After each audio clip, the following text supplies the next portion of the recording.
Satyabama Institute of Science and Technology, Chennai and Sriperumbudur. நாடாளுமன்ற தொகுதிகள் மறுசீரமைப்பு வாக்காளர் பட்டியல் முறைகேடுகள் விவகாரம் மக்களவை மாநிலங்களவையில் மத்திய அரசிடம் விளக்கம் கேட்க எதிர்க்கட்சிகள் திட்டம்.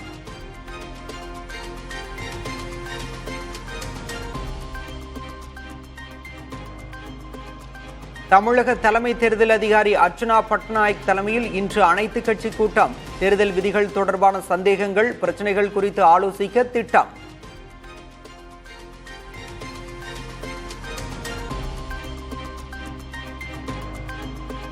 திமுகவில் யாருமே படித்துவிட்டு அதிகாரத்திற்கு வரவில்லை என அண்ணாமலை விமர்சனம். கூட்டுக்களவாணிகள் எல்லாம் சேர்ந்து நம் குழந்தைகள் என்ன படிக்க வேண்டும் என்பதை தீர்மானிப்பதாகவும் குற்றச்சாட்டு. சிறைக்கு சென்றவர்கள், மக்கள் பணத்தை கொள்ளையடித்தவர்கள், ரவுடிகளாக இருந்தவர், கள்ளச்சாராயம் காய்ச்சினவங்க, இவங்கெல்லாம் சேர்ந்து தமிழ்நாட்டினுடைய கல்விக் கொள்கை எப்படி இருக்க வேண்டும் என்பதை பற்றி பேசிக் கொண்டிருக்கின்றார்கள். நீங்க அதை ஏத்துக்குவீங்களா?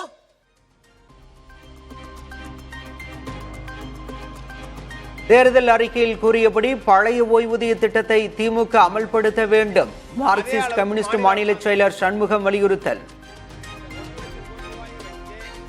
21ஆம் ஆண்டு கொடுத்த தேர்தல் வாக்குறுதி அடிப்படையில் பழைய ஓய்வூதிய திட்டத்தை நிறைவேற்றுவதற்கு தமிழ்நாடு அரசாங்கம் முன்வர வேண்டும் என்று மார்க்சிஸ்ட் கம்யூனிஸ்ட் கட்சியின் சார்பில் வற்புறுத்தி கேட்டுக்கொள்கிறேன். நாடாளுமன்றத்தில் அமித்ஷாவை எதிர்த்து கேள்வி கேட்கும் உறுதியை தனக்கு கொடுத்தது திராவிட இயக்கம் என வைகோ பேச்சு. திமுகவுக்கும் மு.க. ஸ்டாலினுக்கும் இறுதி வரை உறுதுணையாக இருப்பேன் என்றும் சூளுரை. எங்கே ஒரு மாற்றத்தை கொண்டு வருவதற்கு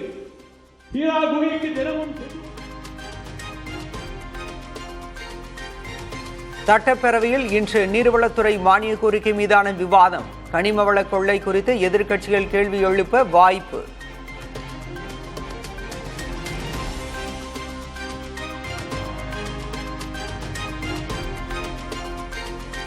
சட்டப்பேரவை கூட்டத்தொடர் நிறைவடைவதற்குள் கோரிக்கைகள் நிறைவேற்றப்பட வேண்டும். இல்லாவிட்டால் மேலும் தீவிரமாக போராட்டங்களை மேற்கொள்ளப் போவதாக ஜாக்டோ ஜியோ எச்சரிக்கை.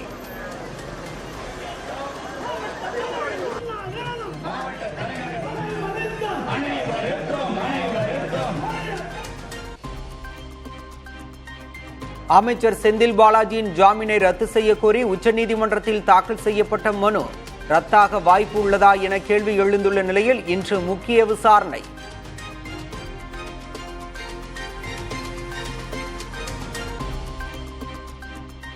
பாஜகவின் அடுத்த தலைவர் யார் என்பது உள்ளிட்டவை குறித்து RSS வருடாந்திர கூட்டத்தில் ஆலோசனை.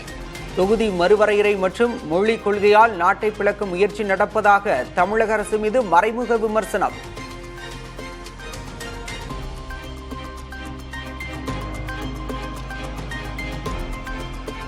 ஐபிஎல் கிரிக்கெட்டில் மும்பையை வீழ்த்தி சென்னை அணி அபாரம். சேப்பாக்கம் மைதானத்தில் ரசிகர்கள் ஆர்ப்பரிப்பு.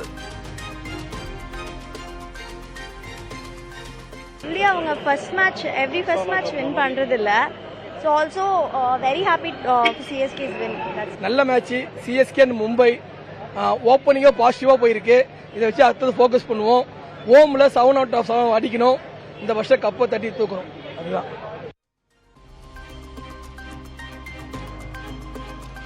தோனியின் மின்னல் வேக ஸ்டம்பிங்கை பார்த்து மிரண்டு போன ரசிகர்கள். 0.12 நொடிக்குள் ஸ்டம்பிங். இணையங்கள் சமூக ஊடகங்களில் வைரல்.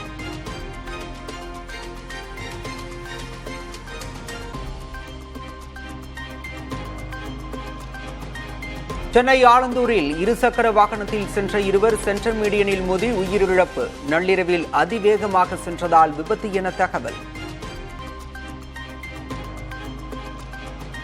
வளிமண்டல கீழடுக்கு சுழற்சி காரணமாக தமிழகத்தின் பல்வேறு இடங்களில் பரவலாக மழை.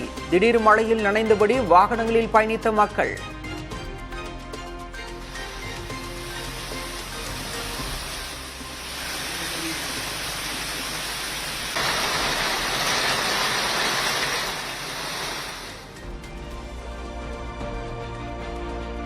பாம்பன் கடலில் 550 கோடி ரூபாய் மதிப்பீட்டில் புதிதாக கட்டப்பட்ட பாலத்தின் கழுகு பார்வை காட்சிகள். ஏப்ரல் மாதம் பாலத்தை பிரதமர் மோடி திறந்து வைப்பார் என தகவல்.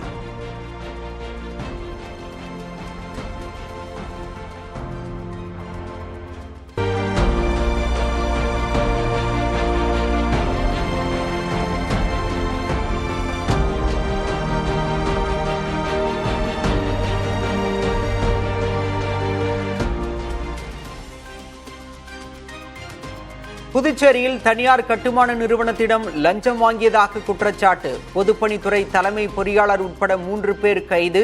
73 லட்சம் ரூபாய் பறிமுதல்.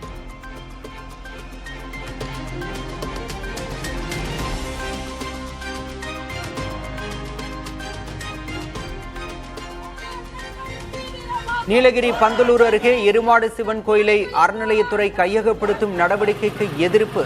பேரணியாக சென்று ஆர்ப்பாட்டத்தில் ஈடுபட்ட பொதுமக்கள்.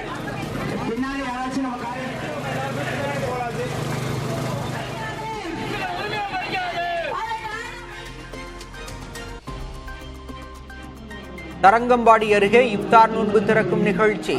மும்மத போதகர்கள் உட்பட 500க்கும் மேற்பட்டோர் பங்கேற்று மண்பாண்ட குடுவையில் நோன்பு கஞ்சி பருகினர்.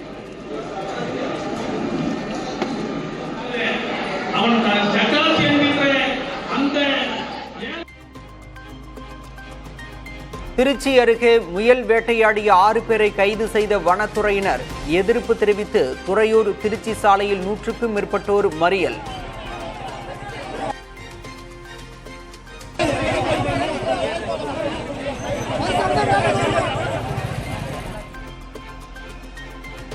யானை தந்தம், சிறுத்தையின் பற்கள், நகங்களை விற்க முயற்சி. கோவை காந்திபுரத்தில் 4 பேர் கைது.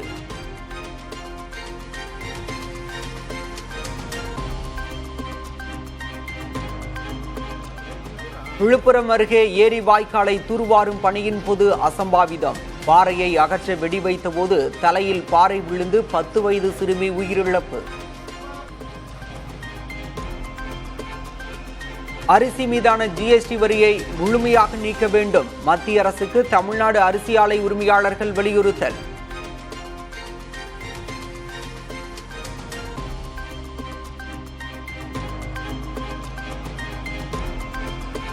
வாசிப்போம் வான் தொடுவோம் என்ற கருப்பொருளை உள்ளடக்கி தேனியில் 3ஆம் ஆண்டு புத்தக திருவிழா. 60க்கும் மேற்பட்ட அரங்கங்களில் 1 லட்சம் புத்தகங்கள் இடம்பெற்றுள்ளன.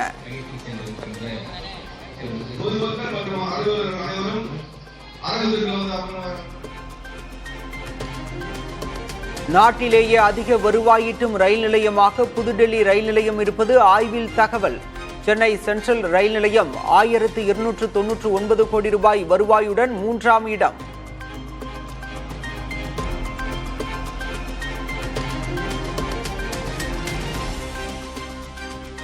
கேரள மாநில பாஜகவின் தலைவராக ராஜீவ் சந்திரசேகர் தேர்வு செய்யப்பட அதிக வாய்ப்பு. இன்று அறிவிப்பு வெளியாகும் என தகவல்.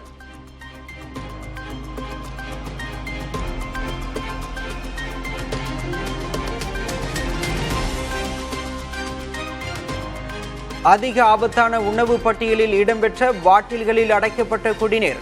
ஆண்டுதோறும் தர ஆய்வு நடத்தி அறிக்கை சமர்ப்பிக்க இந்திய உணவு தர ஆணையம் உத்தரவு.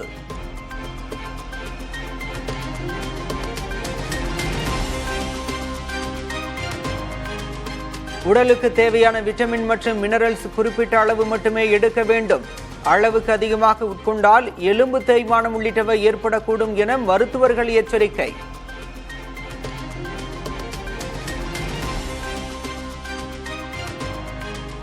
வாரத்திற்கு 70 மணி நேரம் உழைக்க வேண்டும். இன்போசிஸ் நிறுவனர் நாராயணமூர்த்தியின் மனைவியும் எம்பியுமான சுதாமூர்த்தி கருத்து.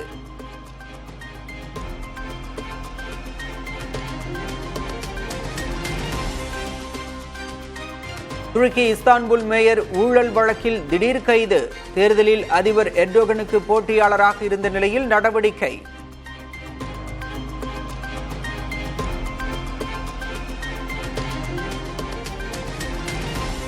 கனடா பிரதமர் மார்க் கார்னே திடீரென தேர்தலுக்கு அழைப்பு. அமெரிக்காவின் பொருளாதார போருக்கு மத்தியில் ஏப்ரல் 28ஆம் தேதி நடத்தப்படும் என அறிவிப்பு.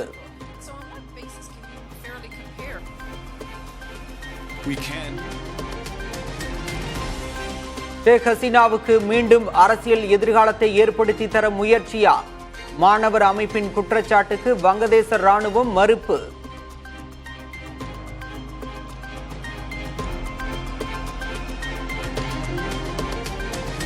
ஆப்கானிஸ்தான் எல்லையில் பாகிஸ்தான் ராணுவ படை தாக்குதல். 16 இஸ்லாமிய போராளிகளை கொன்றதாக ராணுவம் அறிவிப்பு.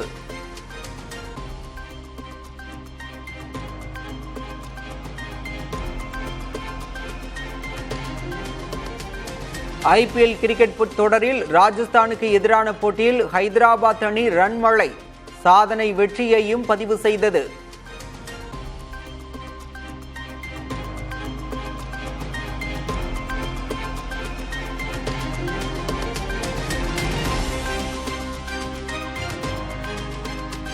பாகிஸ்தான் அணிக்கு எதிரான 20 ஓவர் தொடரை வென்ற நியூசிலாந்து அணி 5 போட்டிகள் கொண்ட தொடரில் 3இல் வெற்றி பெற்று அசத்தல்.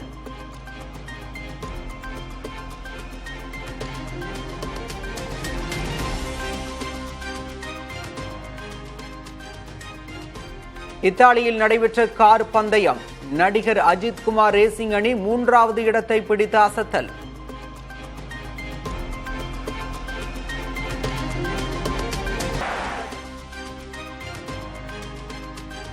விமர்சனங்களுக்கு முற்றுப்புள்ளி வைப்பதாக கூறி புதிய சர்ச்சைக்கு வித்திட்ட பாலிவுட் நடிகர் சல்மான் கான் ராஷ்மிகாவிற்கு மகள் பிறந்தாலும் அவருடனும் நடிப்பேன் என பேச்சு. अब जब इनकी शादी हो जाएगी बच्ची हो जाएगी हाँ தங்கம் விலை சரிய வாய்ப்பு இருப்பதாக பொருளாதார நிபுணர்கள் கணிப்பு. ரஷ்யா யுக்ரைன் போர் முடிவுக்கு வரும் சூழல் காரணமாக விலை சரியலாம் என கருத்து.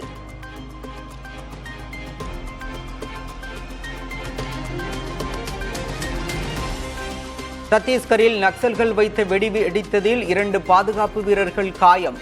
பிஜப்பூர் மாவட்டத்தில் பணத்துடன் சரணடைந்த 22 நக்சலைட்கள்.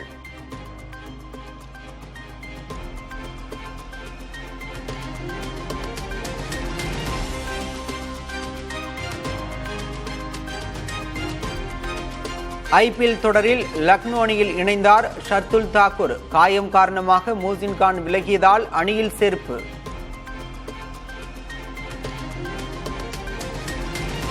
Satyabama Institute of Science and Technology, Chennai and Sriperumbudur.